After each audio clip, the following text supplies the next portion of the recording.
What is going on, everybody? Hope everybody's enjoying their day so far. We are back with some more fantasy football content, and today we're going to be giving you the Week 11 fantasy football waiver wire ads on players you need to be looking at rostering heading into the new week of this NFL season. So, as always, we're going to be giving you one quarterback, two running backs, two wide receivers, and two tight ends. So, without further ado, let's go ahead and dive into this as we're starting to inch closer to the fantasy football playoffs. So, starting off with our quarterback is Joe Flacco. Now, I did bring up Joe Flacco on last week's video. We ended up going with Matthew Stafford. Joe Flacco and the Bengals were on the bye week. They will be back this week with a nice matchup going up against the Pittsburgh Steelers. And this has definitely been a defense that's been gettable against opposing quarterbacks. So Joe Flacco, over the past couple of weeks, now that he's really been that starting quarterback for this Bengals offense, the Bengals offense has really been consistent, and so has Joe Flacco as well. We did see the news of Joe Burrow. He is now back on the practice field. He's looking to be back around Thanksgiving, is what was reported. So obviously, if Joe Burrow is also available along with Joe Flacco, so you'll have a couple more weeks of Joe Flacco. But the way that the production of this Bengals offense has been over the past couple of weeks, and heading into this matchup against the Pittsburgh Steelers, not only this is a big matchup in fantasy terms, but a big matchup in the AFC North, as the Steelers are just a game up on the Baltimore Ravens, and the Bengals, with a win, could make their way up into first place in the AFC North. So this is a huge matchup, both in fantasy terms and for divisional terms. But Joe Flacco, like I mentioned, the consistency has definitely been there in fantasy, and he's rostered in only 33% of leagues. So if he's available, if you have to spend some fab on him or maybe make a waiver wire claim here over the next couple of hours into Wednesday morning, definitely do that. Joe Flacco is definitely the top quarterback ad for heading into week number 11 of this NFL season. Now let's move on to the next two running backs here. We're going to focus more on the handcuff running backs this week, and the first one is going to be Tyler Algier of the Atlanta Falcons. Now I know if you have Bijan Robinson in your starting lineups, you were very disappointed with his outing in that game on Sunday morning in Berlin against the Indianapolis Colts. That game ended up going into overtime. It ended up being somewhat of a high-scoring shootout. The Colts didn't end up winning that game. But what was really disappointing is that now that looks like Tyler Algier is getting more of the goal line carries, and this is very similar to what's happening in Seattle between Kenneth Walker and Zach Charbonnet. Zach Charbonnet, over the time for the majority of this season, has got the majority of the goal line carries, and Kenneth Walker still yet to find the end zone. Bijan Robinson is still the bell cow running back, but we have seen the production really tick up for Tyler Algier in this Atlanta Falcons offense. Now in week 10, even in the loss against the Colts, 11 rushing attempts, 57 yards, and 2 touchdowns. He didn't really get any receiving yardage. Neither did Bijan Robinson. Bijan Robinson had like 1 or 2 catches. Usually Bijan Robinson has more catches than that to really put him over the edge in PPR formats. But Bijan Robinson definitely disappointed. But just the the uptick that we are seeing in the goal line carries is good enough for Tyler Algier to be on your roster. Week 10 fantasy points in that game against the Colts, he did finish with 17.7 in all PPR formats. The projection is going to be low for Tyler Algier in this next running back that we are going to be looking at, because they're not the starting running back. 6.9 projected total points, but it is a nice matchup going up against the Carolina Panthers that really just got torched against the Saints, both through the rush and the pass. Alvin Kamara had one of his best games of the season against the Carolina Panthers in that 17-7 win. So Algier is only rostered in 28% of leagues. So if you're looking for a handcuff running back, and if we do see a Bijan Robinson injury, Tyler Algier would definitely be a must-add. So this is just a stash in deeper leagues, but we are starting to see that uptick in production from Algier. Now let's move on to our next. This is two really similar running backs. Blake Corum is also getting a lot of rushing production in this Los Angeles Rams offense, and this offense has definitely been clicking on all cylinders. You know, it all starts with Matthew Stafford. Puka Nacua got a touchdown. Devontae Adams got a couple of touchdowns. So did Kyron Williams. Kyron Williams did score. So Kyron Williams is still the bell cow and the leading rusher for this Los Angeles Rams team. But this is now back-to-back performances where Blake Corum has put up over 10 rushing attempts and over 50 yards rushing In week 10, he had 13 rushing attempts, 56 yards. In week 10 fantasy points, 10 in PPR format. So honestly, as like a backup, even for these backup running backs like Algier putting up 17, Corum putting up 10, we would definitely take that in our starting lines, especially with all the injuries that we were having at the running back position. So this is also a deeper league stash for Blake Corum. Also, he is starting to see more production here in this backfield. Week 11 projected total points, 5.8. It is a very tough matchup going up against the Seattle Seahawks. The Seahawks defense has been the number one defensive unit in all fantasy. They just have one of their best performances against the Arizona Cardinals. That Cardinals offense is led by Jacoby Brissett.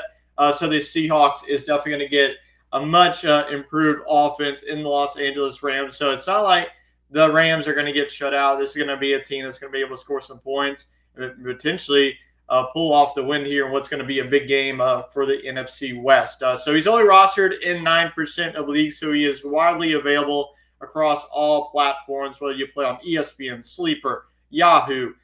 So Blake Corum and Tyler Algier are two stash running backs that I'm looking to add to my roster as we start to inch closer, like I mentioned at the start of this video, that we are getting closer to the fantasy playoffs, and these guys could definitely be a crucial spot in your roster to potentially win you your leagues this season. Now let's move on to our wide receivers. We're going to start off with Alec Pierce of the Indianapolis Colts. And Alec Pierce really had a really phenomenal game once again. He's starting to see that consistency and that uptick in production for this offense. And the Colts offense, Daniel Jones coming off of a struggle in week 9. He was able to bounce back in week number 10 in the win against the Falcons overseas. But Pierce overall in week number 10 against those Atlanta Falcons had 4 receptions, 84 yards, and a touchdown. So in PPR formats, he did finish with 18.4. A note, the Colts are on the bye week. The Colts are one or two teams heading into the bye week. The New Orleans Saints are the other team. So just keep that in note when you are looking at potential waiver wire ads. But the production is definitely there for Alec Pierce and just the offense. Really, the Colts is one of the best offenses in the AFC this season, especially with Jonathan Taylor. I mean, putting up a 50-burger in fantasy terms. So you would have to wait for him until week number 12, but it is worth the ad and worth the wait as well. He is rostered in 36% of leagues, but like I mentioned, he is going to see those numbers, and a lot of people are going to want to add Alec Pierce, as well as this other wide receiver that we have definitely mentioned previously here on the program, Tez Johnson of the Tampa Bay Buccaneers. And Tez Johnson continues to produce in this Tampa Bay offense, especially still with the continued injuries to Bucky Irving in the running back department. And then the wide receivers, still are without Chris Godwin and Mike Evans. And Mike Ibuka did get the 1 touchdown, really had a good game as well. But Tez Johnson finished that game, even in the loss to the New England Patriots, 4 receptions, 42 yards, and he did find the end zone twice to put him 20.2 fantasy points. And there's definitely been some boom games. There's also been some dud games in between, but this Tampa Bay Buccaneer offense is going to be able to score, especially in their matchup going up against the Buffalo Bills, a team that just let up 30 points to the 2-win Dolphins. So this could be a high-scoring shootout that we have in store for Buffalo, Josh Allen versus Baker Mayfield. So I am definitely all in on adding Tez Johnson, especially since he has really become this wide receiver too. Cade Otton's also a nice tight end option as well. If you do have Mike Ibuka in your lineups, you're definitely starting him in this matchup against the Buffalo Bills. So pair all of that into being a high-scoring game. He is projected to get 9.2 against the Bills. He's rostered in 28% of leagues, which is very surprising to me. I thought that a lot of people would have added Tez Johnson by now, especially with the role that he has taken over with this offense. So if Tez Johnson is available in every format you're playing in, both half PPR, maybe not PPR, obviously he is still a talented wide receiver. So I'm definitely these are the 2 wide receiver candidates this week with both Tez Johnson and Alec Pierce. Now let's close things out with our 2 tight ends. Our first one that we're going to be looking at is Theo Johnson of the New York Giants. And Johnson has really put up some numbers in the past couple of weeks, both back-to-back fantasy outings with more than 10-plus points.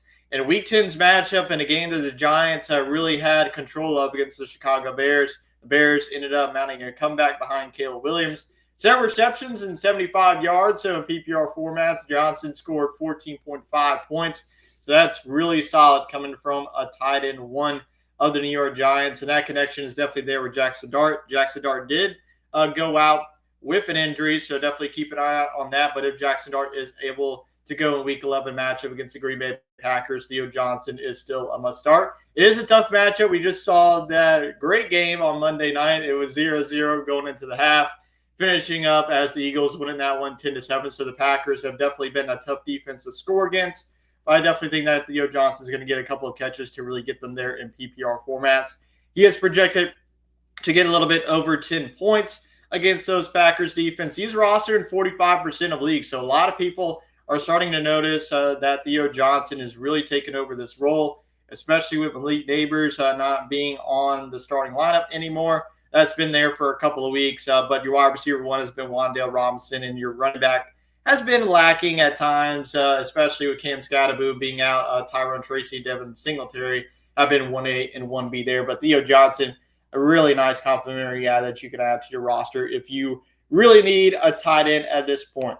Now let's move on to our next tight end. That's going to be Dalton Schultz of the Houston Texans. And like Johnson, it's been really good back-to-back weeks for Schultz, especially in Week 10's matchup. 7 receptions, 53 yards, and a touchdown. So Schultz, 18.3 points, like I mentioned, similar to Johnson. Back-to-back fantasy outings with at least 10 fantasy points. A nice matchup in week number 11, an AFC South showdown going up against the Tennessee Titans. Now, the Titans have been a top 15 defense in fantasy terms against fantasy tight ends, but this Houston Texans offense is starting to find their identity there as they're able to come all the way back, being down by a lot against the Jacksonville Jaguars. So week 11 projected total points for Schultz is at 10.4. He is rostered in 27% of leagues. So like Theo Johnson, if Schultz is available in all your fantasy platforms, definitely go pick up Dalton Schultz and add him to your starting lineup this week as a nice matchup going up against the Tennessee Titans.